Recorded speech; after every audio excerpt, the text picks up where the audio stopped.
Hello, guys. Welcome to another session. So, in this session, we are going to discuss the legacy of Plato, about Plato. So, one of the most important topic in ethics, and there are certain concepts that you need to know that also I will be discussing in this. Now, the question is, what makes a philosopher truly great? Is it all about their timeless ideas or the ability to influence humanity across millennia? So, when we discuss about Plato, I hope all of you know is one of the most prominent thinkers of ancient Greece, and in fact has been described by Alfred North Whitehead as the foundation of Western philosophy. Now, one of the safest general characterization of European philosophical tradition is that it should consist of series of footnotes of to Plato. So today, let's try to explore Plato's extraordinary contribution to philosophy, which including the theory forms or the theory of forms. Sorry, theory of forms very important, and then we'll also discuss about epistemology, ethics, and the political thought. So in this session, we'll be focusing on theory of forms, epistemology, ethics, and the political thought. So let's start with Plato's life and influence first. So, guys, basic things. Most of you know this. Born around 427 BC in Athens, Plato was a student of Socrates and a teacher of Aristotle. So you can see that as forming the trio that is Socrates, Plato, and Aristotle. And that led the groundwork for much of Western philosophy. And in fact, if you see the groundwork, this here is where this trio has been made that, right? So he founded the academy in Athens and considered the first institution for higher learning in the Western world. So this institution became a hub for philosophical and scientific inquiry at that point of time, and later also. Now, Plato's work, primarily written, as dialogues featuring Socrates, delve into it, mainly discuss about the topics like ethics, politics, metaphysics, and epistemology. And his influence spans centuries and shaping fields like philosophy, education, and science, and spanning across different areas. And Plato's writings have been preserved remarkably well over 2400, 2500 century years, sorry, years, right? That itself is telling you the wisdom and the importance, and that offering a window that is actually to look into the timeless wisdom. It is irrespective of time, still it is relevant. So let's start with the theory of forms. It's all about the search for true reality. So, at the heart of Plato's philosophy is the theory of forms. In fact, it explains the nature of reality, the search for true reality. According to Plato, physical world we experience is a imperfect reflection of a higher, unchanging reality, the world of forms. For example, when we see a circle, it is an imperfect version of a perfect, eternal form of a circle. So that exists in this higher realm. So the perfect form exists at the higher realm. That's the perfect form of the circle, eternal form of the circle. So the forms are true essence of things, unaltered by time or physical imperfections. And Plato's allegory of the cave actually illustrate this concept. The prisoners in the cave see only the shadows on the wall and believe them to be the reality, because they see that only. When one of the prisoner escape and see the sun, that's when he realized that shadows are mere illusions. That's when he realizes the truth, right? That sun actually symbolizing the ultimate truth. So this allegory emphasizes the philosopher's journey from ignorance to enlightenment. So that's the first thing that I wanted to discuss. Now, when we discuss about epistemology, it's about the knowledge beyond the senses. So Plato's theory of knowledge or epistemology is again deeply tied to his beliefs in the forms. Okay, so he basically argued that true knowledge, episteme, is not derived from sensory experience.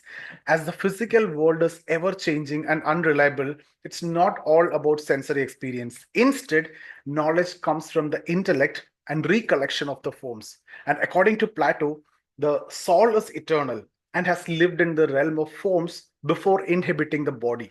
And learning is an act of remembering. So that's what he's talking about. And recollecting the perfect forms that the soul has already encountered. That's about when we talk about learning, it's all about the act of remembering and recollecting the perfect forms that the soul has already encountered.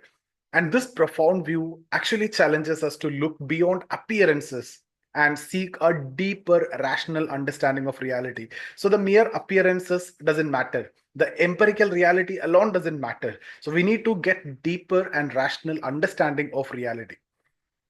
Let's look at the ethics part, the tripartite soul. So Plato's ethical philosophy revolves around the concept of well-ordered soul, and he proposed the tripartite soul, and that means it divided into three parts: rational, spirited, and appetitive. So rational, logisticon, that is a thinking part which seeks truth and wisdom. So when we talk about rational, that is logisticon, and that's the thinking part, seeking truth and wisdom.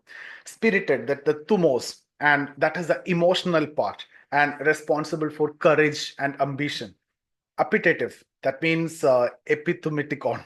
So this part, the part that actually governs desires and the physical needs, that is appetitive. Okay, so these three are very important, and a virtuous person actually achieve harmony among these parts, and with the rational part guiding the spirited and the appetitive parts. In fact, Plato identified four cardinal virtues, very important. The four cardinal virtues: wisdom, courage, temperance, and justice. I repeat: wisdom, courage, temperance, and justice. These are the four cardinal virtues according to Plato. And these arise from the internal harmony. Okay, so internal harmony of those three.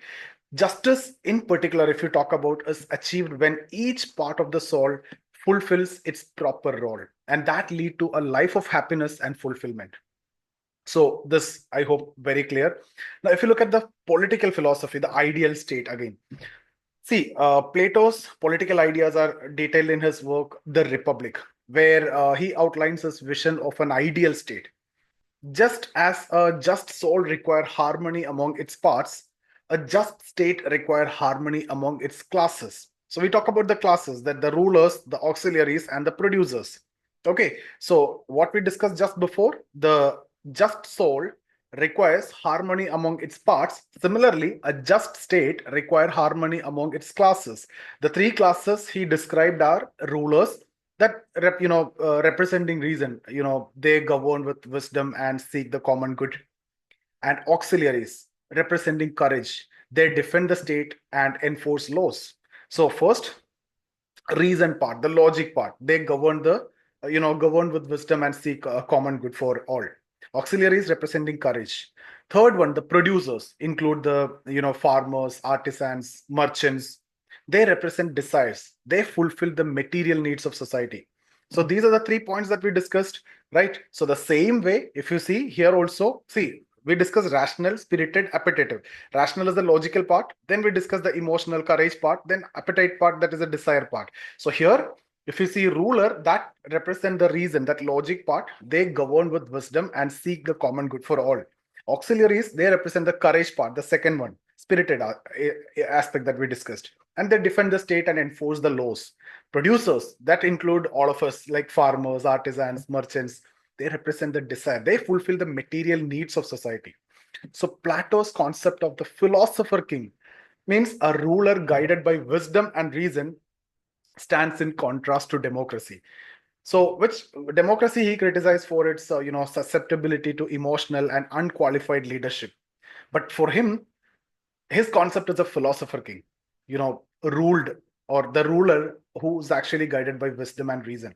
So when it comes to democracy, it's all about elected, maybe unqualified also. So his ideal state is a meritocracy, right? So that means the ruler is guided by wisdom and reason. So his ideal concept of state is meritocracy, where roles are assigned based on ability and virtue. I repeat, his ideal state is based on meritocracy, where roles are assigned based on ability and virtue. So he criticized democracy in that way, because his concept of philosopher king itself will tell you that the ruler should be guided by wisdom and reason. And that stands in contrast with democracy. Democracy, anyone who get elected, the leader do not have any quality also. Let's talk about Plato's legacy.